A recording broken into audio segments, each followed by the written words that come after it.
From Universal Pictures, Jurassic Park is a movie that promises to bring the dinosaurs back to life. The movie was directed by Steven Spielberg and stars Jeff Goldblum, Laura Dern, Sam Neill, Richard Attenborough, Kathleen Turner, and Sam Neill. The plot of the film is that genetic engineering has advanced to the point where scientists have developed cloned dinosaurs from DNA extracted from mosquitoes preserved in amber. They then release them into an amusement park called Jurassic Park. There they go on a killing spree as they try to escape their confinement. In this review, I will first give my impressions of the movie, then analyze its story elements and themes, and finally give some comments on how it might be used in teaching English language arts. I must admit that I'm not much of a fan of movies based on books or other media. On top of that, many films based on books are disappointing because they don't live up to the book's potential. However, I found this movie very well done. It had all the excitement and suspense you expect from a disaster flick, while still having enough intelligence and creativity so that adults could enjoy it as well as children. As far as special effects went, the dinosaurs looked lifelike. They were terrifyingly realistic, which made me feel like I was watching real dinosaurs rather than just computer-generated images. In addition, the way they moved was convincingly naturalistic. There were some scenes, particularly early on when the movie shows the scientists doing their work, that didn't seem quite believable. For instance, there was one scene where they were using a microscope to examine the DNA. See Figure 1. When I first saw this, I wondered if it was supposed to represent microscopic examination of dinosaur DNA. Later on, I realized that it probably wasn't, but it would have been nice if they had explained why they were using a microscope instead of a more standard lab tool such as a light microscope.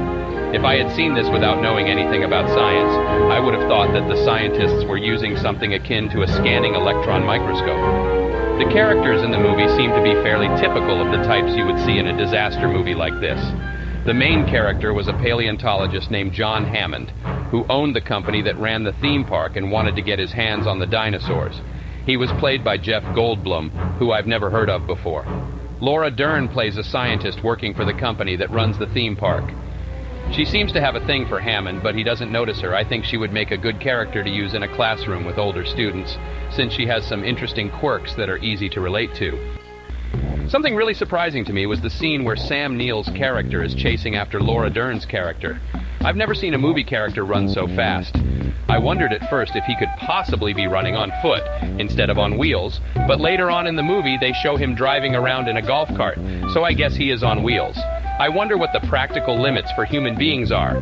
Is it possible to run faster than a car? And if so, how long would it take to cover the distance between 2 points? How can a human being sustain such speeds without burning out their muscles? Perhaps the people who designed his suit had some idea. The best part of the film was the dinosaurs. Since the movie is set in the 1980s, they had to use CGI, computer-generated imagery, to bring them back to life. This made them look and move really well.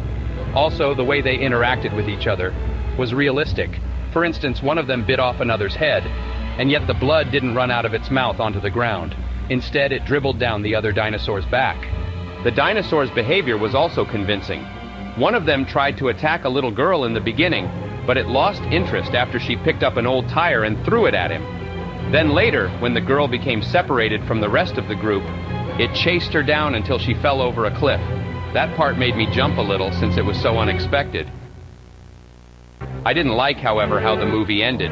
We saw that the dinosaurs had escaped from their cages and were wreaking havoc across the island. Eventually, though, the military came in and shot them all down, either by firing on them with guns or dropping bombs from planes. Even so, there was still a lot of confusion and screaming as people tried to flee from the approaching giant reptiles. I thought this was kind of lame. What was the point? Wasn't the whole idea behind getting the dinosaurs to start eating each other that they would eventually die out?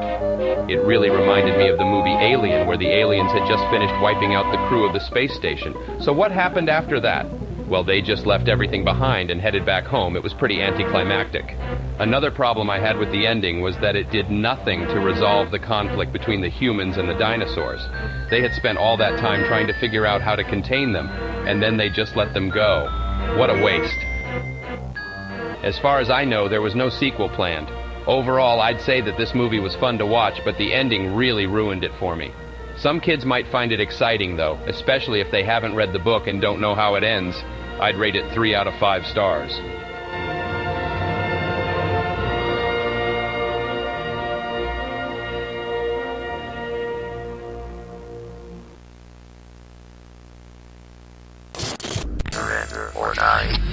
something terrible is mad as hell. So read the papers and read the magazines.